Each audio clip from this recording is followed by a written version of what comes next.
Assalamualaikum warahmatullahi wabarakatuh dan salam sejahtera Malaysia saya ucapkan. Anda bersama saya sekali lagi Jannah Jalidar dalam rancangan 7 soalan KPT.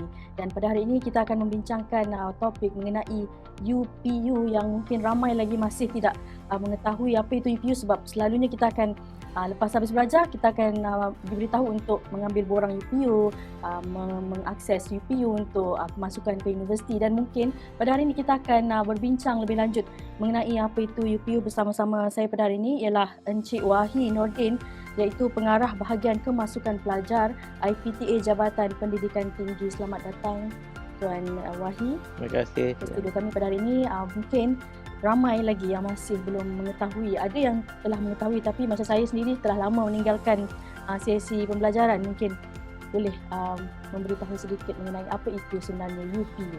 Okey, pertama sekali saya ingin ucapkan terima kasih kepada Kementerian Pengajian Tinggi kerana mengundang saya dalam sesi 7 soalan ini. Jadi menjelaskan kepada semua berkenaan dengan bahagian kemasukan pelajar IPTA. Itu nama baru. Jadi selalunya disebut sebagai UPU ataupun nama lama dulu Unit Pusat Universiti pada tahun 1972 yang telah ditubuhkan Unit Pusat Universiti, tapi dalam permohonan kebanyakannya menggunakan nama UPU. Jadi peranan UPU ni adalah untuk menyelaras kemasukan. Kalau dulu kita ada 5 atau 6 universiti pada tahun awal 70-an dulu. Tapi kini kita ada 20 universiti. Jadi peranan UPU ataupun BKPA ini adalah untuk menyelaras kemasukan pelajar ke 20 usia awam, di samping berfungsi sebagai merancang, mengurus, menggubal dan juga melaksanakan dasar dan prosedur syarat-syarat kemasukan ke universiti. Baik, Cik Wahi, bagaimana pula kriteria pemilihan yang dilakukan oleh BKPA bagi pemohon-pemohon lepasan SPM dan STPM atau STARAF setiap tahun?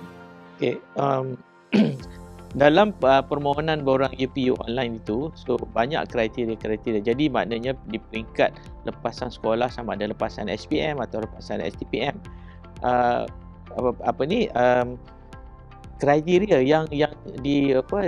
yang dilihat ataupun diuruskan oleh peringkat UPU bersama dengan 20 usia awam dan juga Jabatan Pendidikan Politeknik dan Kolej Komuniti, serta ada 5 institusi latihan kemahiran awam bagi lepasan SPM. Dasar dan kriteria yang diambil perhatian oleh pelajar-pelajar yang sepatutnya semasa membuat permohonan, yang pertama sekali adalah pencapaian akademik dalam peperiksaan. Itu kriteria yang pertama. Tidak ada kriteria lain selain daripada keputusan peperiksaan tingkat SPM dan juga STPM. Seterusnya adalah pencapaian di peringkat co-curriculum. Ada markah co-curriculum yang diambil daripada peringkat SPM dan juga STPM. Kemudian kombinasi mata pelajaran. Jadi maknanya dalam menentukan merit ataupun di mana kedudukan seseorang calon itu ataupun pelajar itu yang memohon, kita akan lihat kombinasi markah akademik, iaitu 90% dan 10% markah co-curriculum, dan kombinasi mata pelajaran yang sesuai dengan program pengajian yang dipohon. Contoh mungkin program kejuruteraan seharusnya mempunyai syarat kemasukan bagi matematik tambahan, matematik, fizik dan kimia dan sebagainya. Grade mata pelajaran bagi tujuan pengiraan markah akademik yang saya sebut tadi, merit tadi. Maknanya itu adalah penting ataupun kriteria utama. Kemudian memenuhi syarat khas yang ditetapkan oleh Universiti Awam, Politeknik dan juga ILKA, yang mana syarat-syarat khas ini universiti menentukan bagi sesuatu program itu dia memerlukan mata pelajaran tertentu. Itu kriteria yang dipilih. Okey, baik. Cik Wahi, sebentar tadi ada dimaklumkan berkenaan grade mata pelajaran bagi kiraan markah merit. Boleh jelaskan berkenaan perkara ini kepada pemohon-pemohon bagi mendapatkan penerangan yang lebih jelas? Okey, dalam kita menentukan markah akademik itu, seharusnya dikira daripada bahagian yang mana. Saya ada sebut tadi markah akademik iaitu 90% dan 10% markah co-curriculum. So dalam prinsip meritokrasi ni kita menentukan bahawa semua orang ada keputusan. SPM sama ada minimum 5 mata pelajaran, 6, 7, 8, 9 sehinggalah 12 mata pelajaran. Jadi daripada markah akademik yang dapat daripada keputusan peperiksaan sama ada peperiksaan SPM ataupun STM tadi, dia akan dikira merit berdasarkan kepada 40% mata pelajaran universal. So mata pelajaran universal ni komponennya adalah mata pelajaran yang merangkumi bahasa Melayu, bahasa Inggeris, matematik dan sejarah. So ini ada di antara mata pelajaran yang wajib mendapat kepujian dan lulus, iaitu bahasa Melayu dan juga sejarah. Ini dipanggil mata pelajaran universal. So ini merangkumi 40% dalam kiraan merit. Kedua adalah mata pelajaran package yang merujuk kepada package-package yang ditawarkan. So maknanya kalau ada STEM A, STEM B, STEM C dan KSI, itu adalah di bawah kurikulum standard sekolah menengah daripada Kementerian Pendidikan Malaysia. Ia adalah iaitu tadi yang mata package tadi adalah merangkumi 30%. So tadi 40, 30, seterusnya adalah mata pelajaran terbaik.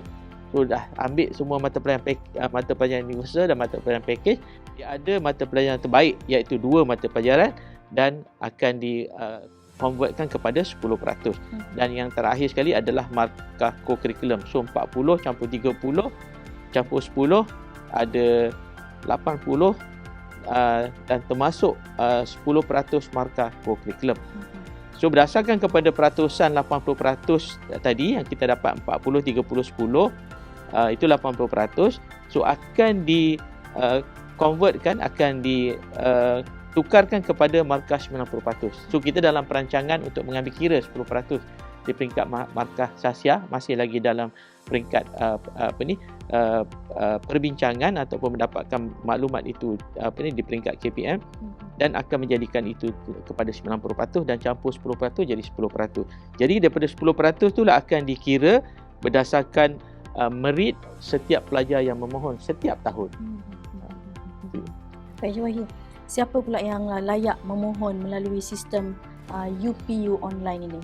Okey, setiap tahun baru-baru ini kita baru saja mendapat keputusan ataupun menghebahkan keputusan lepasan STPM. So sudah semestinya lah ramai di antara lepasan-lepasan sekolah.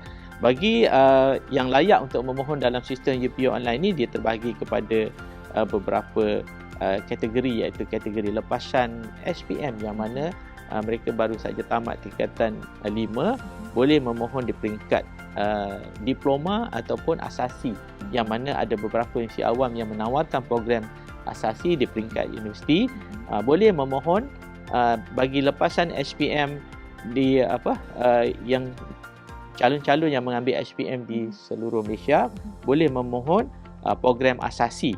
So asasi, contoh saya beri contoh, asasi di Universiti Melaya, asasi di UiTM, juga ada asasi STEM di Universiti Malaysia Terengganu. Selain daripada program diploma. So program diploma terbagi kepada diploma di peringkat universiti dan juga diploma di peringkat politeknik dan college community. So kemudian program sijil yang ditawarkan di peringkat politeknik dan juga college community serta institusi latihan kemahiran awam. So ini adalah bagi lepasan SPM yang boleh memohon yang terdiri daripada warga negara Malaysia yang mempunyai nombor kad penalan MyKad sahaja yang layak memukakan permohonan. Jadi bagi program lepasan SPM ni khusus untuk warga negara. Bagi lepasan STPM ataupun setaraf, kita panggil setaraf ni maknanya pelbagai. So ada calon-calon daripada tingkatan 6 yang kita tahu, kebanyakan mereka selepas SPM ada yang menyambung peringkat diploma, asasi dan sebagainya. So sebahagiannya menyambung pengajian di peringkat tingkatan 6 yang mengambil peperiksaan STPM. Jadi calon-calon lepasan STPM ni boleh membuat permohonan kemasukan ke universiti yang baru-baru ni kita hebahkan. Kemudian setaraf tu adalah program-program yang setaraf dengan STPM tadi, iaitu program asasi.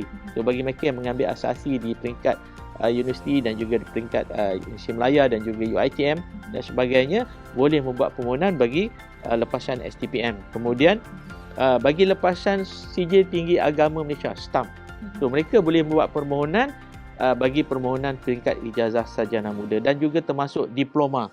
Diploma di pelbagai. So di Malaysia ni banyak diploma dikeluarkan, bukan sahaja di peringkat UC Awam, IPTS, college community, politeknik dan college community, dan juga daripada institusi-institusi latihan kemahiran seperti Diploma Vocational Malaysia, Diploma Kemahiran Malaysia, Diploma Lanjutan Kemahiran Malaysia dan pelbagai. Terdapat juga daripada diploma-diploma daripada luar negara.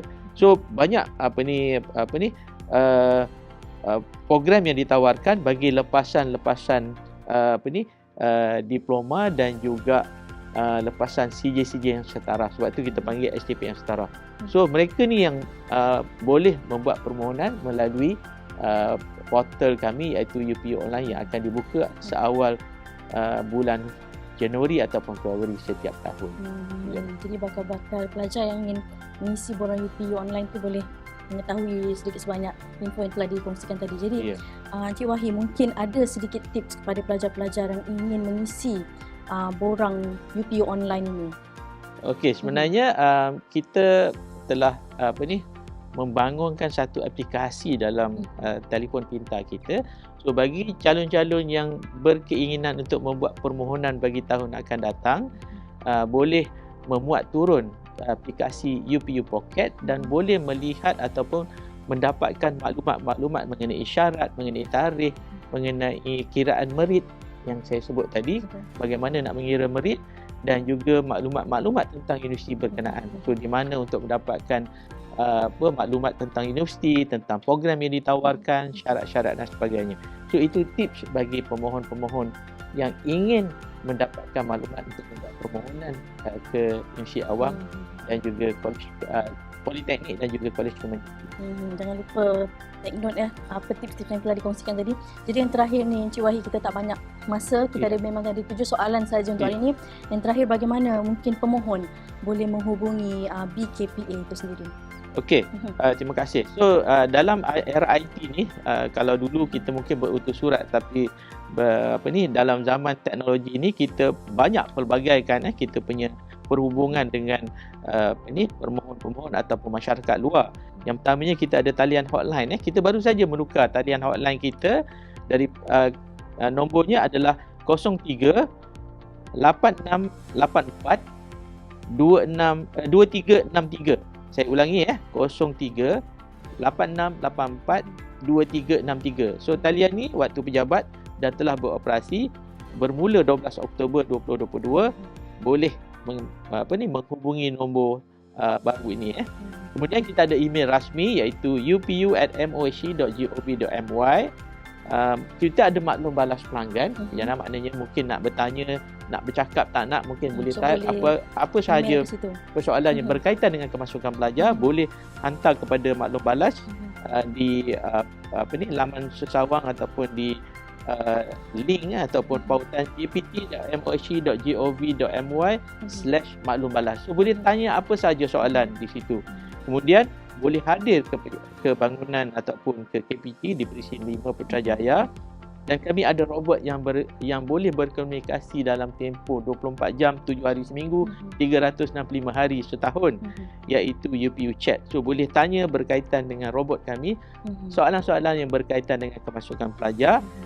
Kemudian kita ada Instagram kemasukan BKPA, dan kita ada Facebook yang banyak maklumat-maklumat yang kita sampaikan dari segi kehebahan FB Live dan sebagainya di kemasukan BPKP JPT. So itu antara ruang yang kita boleh hubungi, calon-calon boleh hubungi. Dan yang terakhir tadi yang seperti saya sebut tadi, jangan lupa untuk muat turun aplikasi UPU Pocket dalam telefon pintar anda. Paling mudah kalau ada aplikasi tu, boleh terus tekan terus sampai ke aplikasi itu. Jadi mungkin itu sahaja untuk setakat ini yang dapat kita kongsikan bersama dengan Encik Wahi Nordin. Terima kasih banyak Encik Wahi kerana sudi bersama-sama kami pada hari ini, dan mungkin kita akan bincangkan topik yang lebih menarik akan datang. Terima kasih kerana bersama saya dalam 7 soalan KPT. Bertemu lagi di episod akan datang. Saya Jannah Jaridar. Assalamualaikum warahmatullahi wabarakatuh.